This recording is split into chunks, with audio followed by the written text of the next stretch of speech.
Okay, guys, we are going to work through the old filling and wrapping investigation 1.2 today. The goal of our lesson will be to try and make a net for a rectangular prism. Okay. Yesterday we made nets for cubes. Okay, remember the cube from yesterday? Today we're going to try and make a net for a rectangular prism. All right, so hopefully in your kit you can find the following things. Everyone should have a block. Now, I will tell you that the blocks are not all the same size, okay, but they should be lettered with something. So either A, B, C, D, or something like that. You need something to measure with. Probably the ruler might be easier if you have a ruler. If not, you can still use your tape measure. You're going to need a pair of scissors, okay? Um, you should have a little cubic centimeter inside your bag, okay, or your envelope. And then you need this paper that says 1.2 and the centimeter grid paper, okay? You'll also need something to write with. You can probably use pencil. I will probably be using a marker just so you can see a little bit clearer, okay? All right, so the first thing I want you to do is to take your rectangular prism, okay, and I want you to figure out what its dimensions are. So this is a 3D shape, so it should have 3 different dimensions. All right, I'm going to show you how to find the dimensions, but yours, again, might be different because not everyone has the exact same rectangular prism. All right, so I'm going to measure right here. So one of my dimensions is 6 centimeters, and they should all sort of nicely go into centimeters. So my husband cut these out. They all should have different centimeter lengths on the side. So I have a 6 centimeter by 3 centimeter, okay? And then I'm not going to measure this again because I already got 6. So my third other dimension is 4 centimeters. So again, I've got a 6 by 3 by 4. And one way that you can for sure get it is if you go to one corner and measure the 3 distances from that one corner. Okay, those should be your 3 different dimensions. So from this one corner, I've got 4, 3, and 6. Okay, so I'm going to ask in a minute what the dimensions of your rectangular prism are. Okay. All right, next what I want you to do is I want you to make a net for your rectangular prism. So we're going to be using this paper right here. There should be 2 of them, so you can separate them if you want.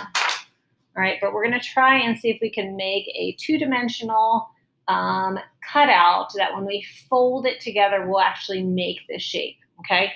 Now it's got 6 sides, so just like when we made the nets for the cube yesterday, you should have 6 sides, but unlike the cube, these sides are probably not squares. They're probably rectangles, okay?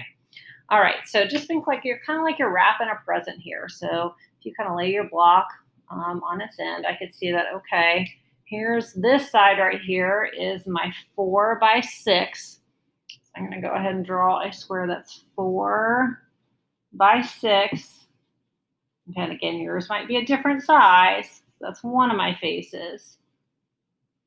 Okay, so kind of lay here. And then if I was wrapping it, it would need to wrap up on this side. So I'm going to look at how much that I need to wrap up that side. It looks like I need my 3 to go up that height by 6. Okay, and then I need to wrap up on this side, 3 by 6. Okay, so that would make my box and some of the sides. Now I need a side over here. I'm going to have to go out 3 this direction, and then 4. Okay, so can you imagine when I cut this out, how it's going to make my box? Okay, so I'm not quite enough, right? Because that would fold up and make 5 of the sides, but I'd still need a top. So I'm going to go ahead and add a top. The top should be the same size as this bottom right here. Okay, so I'm going to draw down 4, 6. Okay, so, and then once you have your net drawn for yours, okay, and again, it's probably going to be a different size than mine, I want you to go ahead and cut it out, okay, and fold it up and check to see that it does make your You fold on those sides. It does, in fact, make this block. Is it the same?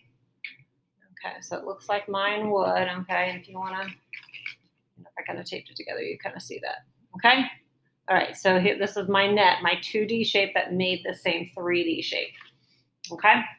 All right, so where are we kind of on instructions? So let's see, we did this, draw a net, cut it out, and we test it at work. If you want to try and make another net, you can, and cut it out and test it too. All right, so I made another net for my shape. Okay, so I just kind of affixed the sides in a little different order.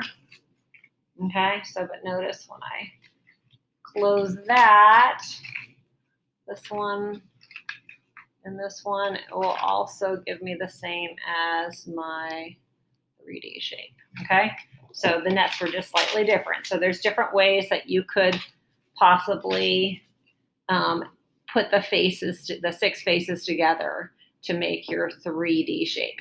Okay, out of 2D. Okay. All right, so next it says now use one of your nets to answer the following. Okay, so I'm going to just pick one. I think I'm just going to use this one. Okay, how many faces does your folded box have? Okay, so 1, 2, 3, 4, 5, 6. Okay, it should have 6 faces. All right, so I'm going to go ahead and number them. So this is face 1, 2, 3, 4, 5, and 6. Again, yours might be different sizes than mine because your block's probably not the exact same as mine. Okay, then I'm going to write down the dimension of each face. So I'm going to just focus on this face right here, okay? And think about its flat shape. It's a rectangle. What are the dimensions, just the length and width of this face right here? Well, this is a 3 by 6. Okay. And this one right here is a 4 by 6. Okay. My third face right here is a 3 by 6. Okay. My fourth face is a 4 by 6. All right. How about face 5? This is a 4 by 3. All right. And a 4 by 3. Okay. All right, so let's see, what did I have here? A 3 by 6, a 4 by 6, a 3 by 6, 4 by 6, 4 by 3, and a 4 by 3. Okay, so now again, these numbers are probably going to be different because yours don't have the exact same net as mine, but you're just going to measure here and here for each of the rectangles and write their dimensions. All right, so and then write down what you notice.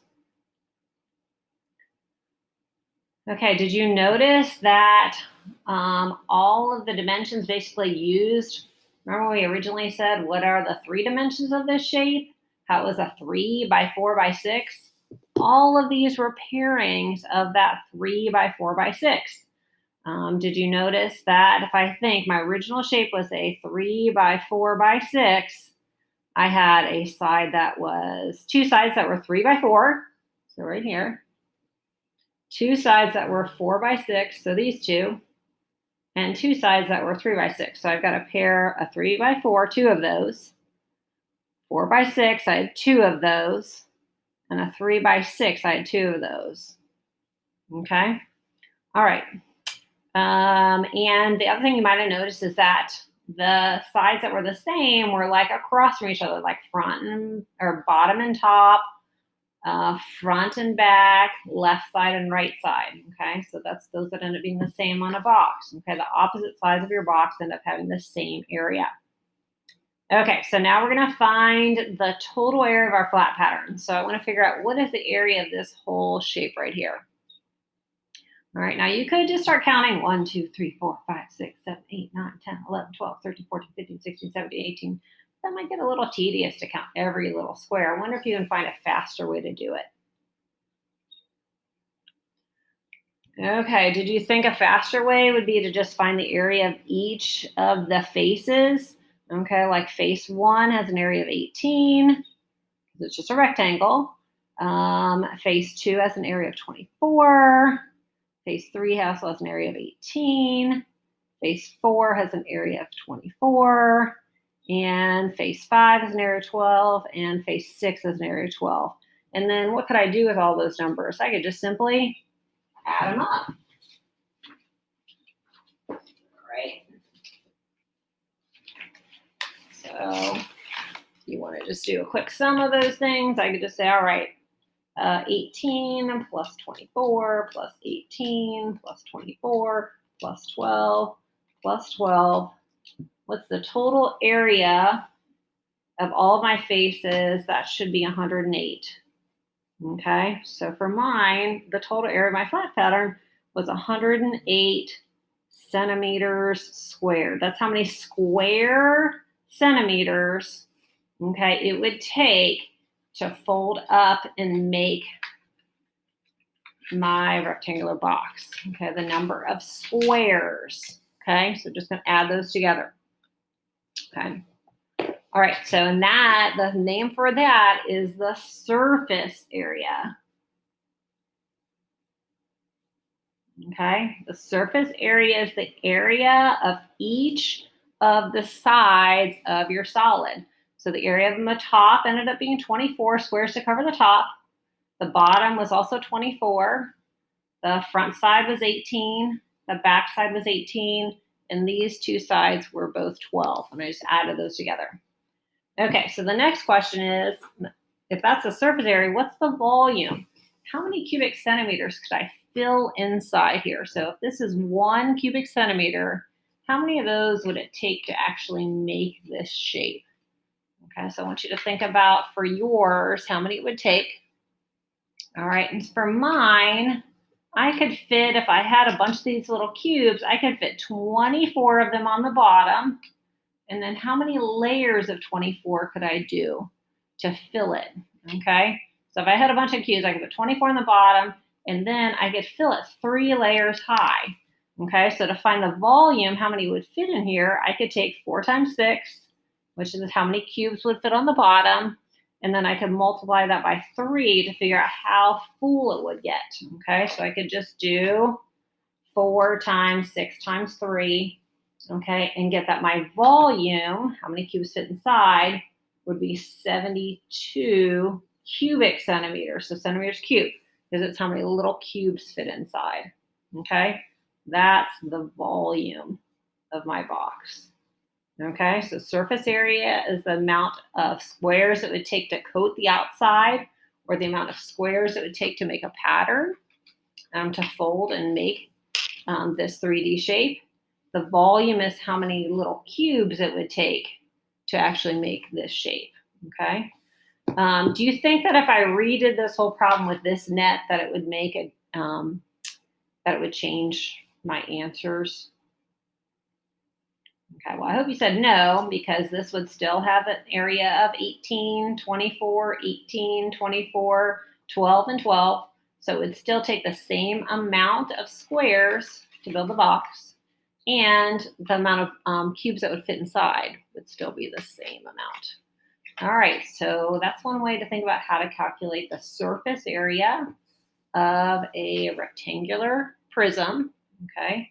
Area of each of the 6 sides added together, and the volume. The volume is how many little cubes would fit inside, okay? By kind of thinking about how many would fit on one layer and how many layers high.